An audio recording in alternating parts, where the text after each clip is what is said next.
Good morning, I'm Florida Plant Mama and I grow in my backyard in Zone 10A, Central Florida. It is finally spring and I am so excited. But my gardening space is still a bit of a mess and I really need to get it in order before we push through this very exciting time of year where everything starts to bloom and harvesting time comes very, very quickly, especially here in Central Florida. We can go from these nice mild temperatures to 150 degrees Fahrenheit very quickly. So we need to get this garden in shape. First thing I'm starting with is I need to clean up. I gotta clean up this space and I need to plant. I need to sow some new seeds because some of my seeds have not fared so well because I've forgotten to water. Let me show you. All right, so I've got to replant lemon balm, bee balm, agastache, and back here, a number of things just have not fared well. We've got peppers that had planted that died, chamomile that died, and marshmallow that died. The leeks are doing okay. This was thyme. As you can see, nothing ever came up. Tulsi is doing very good. Down here, we've got a few things that are faring much better. More leeks. Parsley, you can see how that's all dried up? Oh, I just keep forgetting to water out here. It's been a very busy 2 weeks. And here we have some snapdragons that have not done too badly. 2 lonely dahlias and one who is trying to escape its life. Over here, what have we got? A couple of eggplants. They would have done so much better had I remembered to water, but I keep forgetting that these plants are out here. These past couple of weeks have been so busy with work that I have just forgotten to come out here and water these seedlings. So we're going to start over with some of these and see if we can do better. These were my discounted blue diamond delphiniums that I put in an area of the garden that does not get very much light or watering. And yeah, this is what happens when you don't water and nurture your plants. I've got to get these in the ground today and hopefully give them a second chance at life because they look awful. Gotta clean that up. Everything just needs to be cleaned up. This space is a mess. I'm just gonna go ahead and get started with something peaceful and relaxing, like starting some more seeds. I've collected all of that dried up seed starting soil and combined it in this one container and added some water. Now mixing up that water so that I can moisten all this seriously dry seed starting mix up. We're gonna try again. Do not throw away your seed starting mix. Just refresh it, use it again.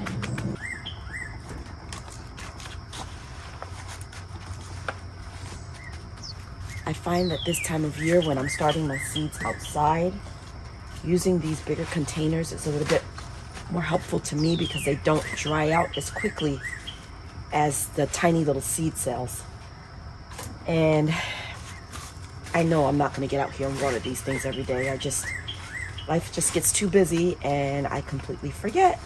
Sowing a bunch of seeds in a larger space, and then once they germinate, prick them out and move them to their own individual space. I got a few seeds from Dollar Seed. I like them because their prices are quite reasonable and they give you a good number of seeds. For a less expensive seed option, pretty good experiences with Dollar Seed. Everyone always gives you lettuce as gift seed. This go around, we're doing all flower seeds pretty much. And most of them are pretty small and don't need to be put way deep into the soil. So I just zhuzh it up and sprinkle a few in and pat them down. This is the powder puff aster. I don't want a whole lot of empty spaces in the garden this year, so this is how I'm trying to combat that. by having things already germinated and knowing exactly what's growing in a space, as opposed to sprinkling the seeds down and waiting to see what comes up, because you can lose a lot of time that way. Straw flowers, also very small seeds, don't need to be put deep, so just a zhuzhing of the soil. This is my DIY seed starting mix. It's a light and fluffy mix. Little baby's breath. Tiny seeds again. I don't think these require light to germinate. It would be a good idea to check your seed packages to see what requires light, what doesn't, how deep to plant and all that. That's the only problem with these dollar seeds. Yes, they are very inexpensive, but they do not come with the directions of, for example, these Fairy Moore seeds. They kind of tell you exactly what to do. These you have to know, but you're paying a good $2.50 less for these seeds. Seeds are in. Now, let's organize this mess a bit. I can't think with the mess.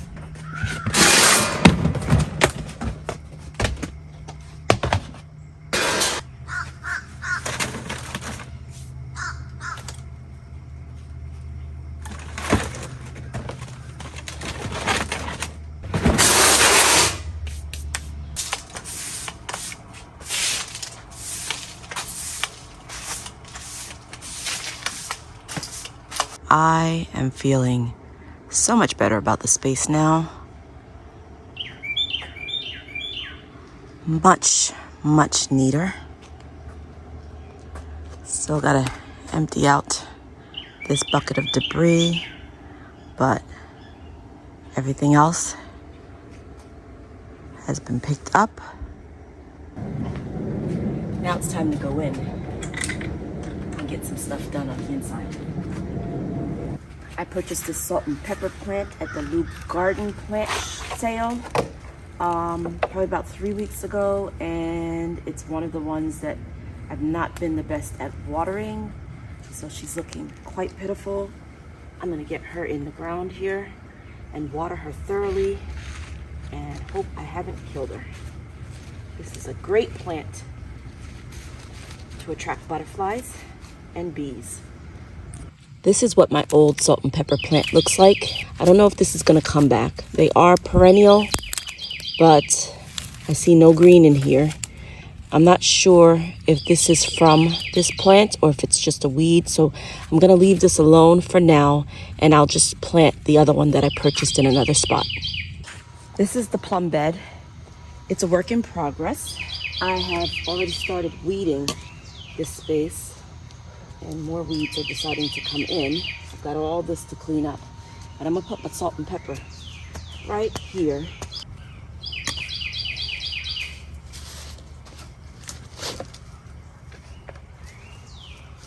Oh, very dry. Oh, I was so horrible to this plant. Let's hope she forgives me.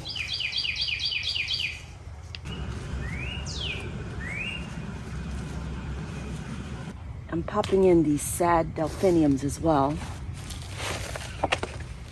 They are really so dried out.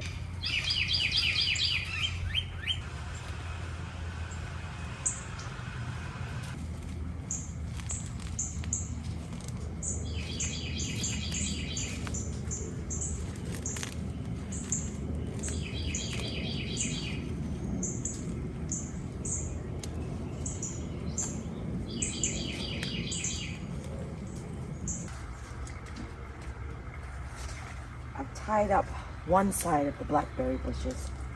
Now it's time to do the other.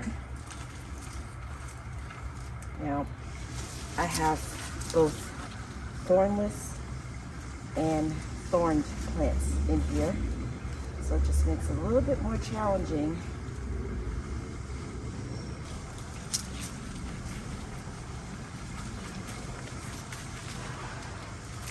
I've got the wire, but it's just one straight wire. Tying them like this just keeps them all in a line.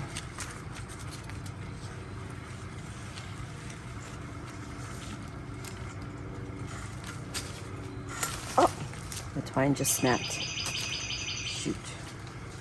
Let's see, do I have enough to keep going? Yes, I do.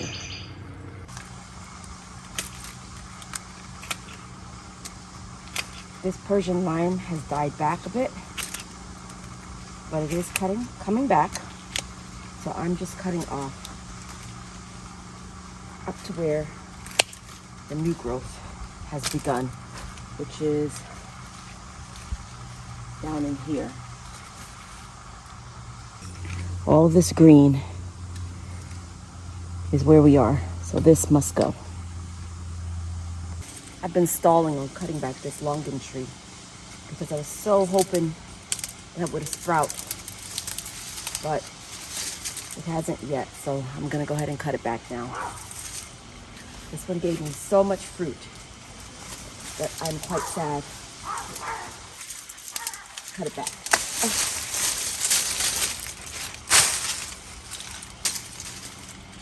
It's all brown on the inside. Has no signs of life. Nothing sprouting on the stems. I think it's a goner.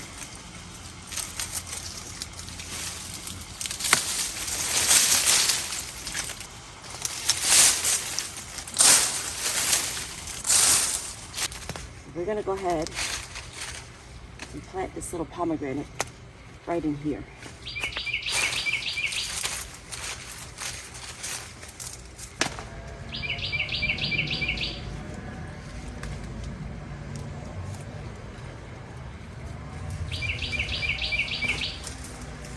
Kumichama has been cut back. Longan has been cut back. And the little pomegranate is in. This Lara carambola tree is dead. So we're gonna take her out of here and we're gonna put the nectarine in its place instead. She shouldn't be too hard to take out considering I just planted her in here in the fall.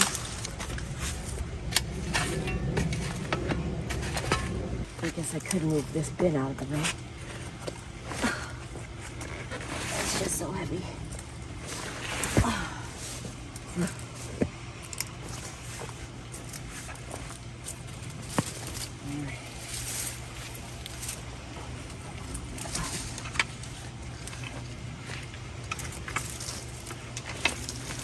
You can just kind of pop this nectarine tree right in this hole.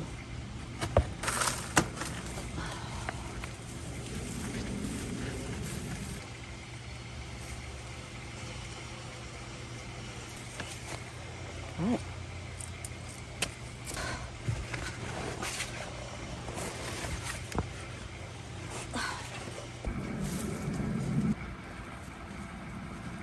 The dead lychee has been dug up. And this is a pomegranate. This is a Vietnamese pomegranate.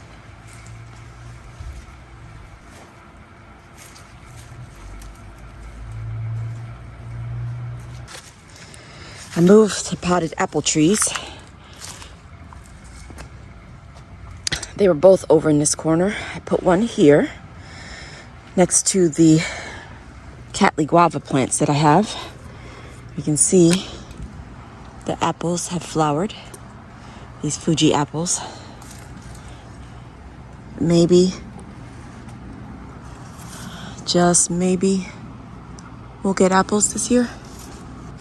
The other one is there. I moved it to where the other dead lychee tree is. I cut it back to that, hoping I saw just a little bit of green at the very, very base, so I'm hoping that it comes back. So I didn't completely remove it, but there's a stump and the apple tree is there, the Fuji apple.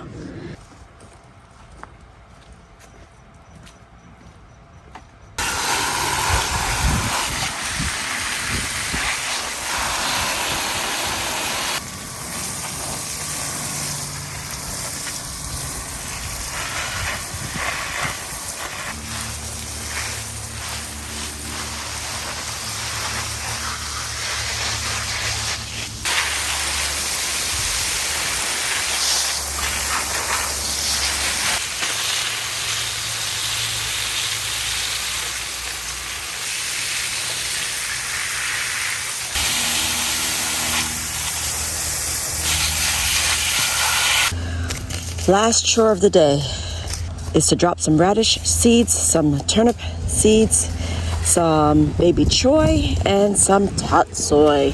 And then I am going inside, folks. I hope you have enjoyed this video. Have a blessed and beautiful day. Bye-bye now.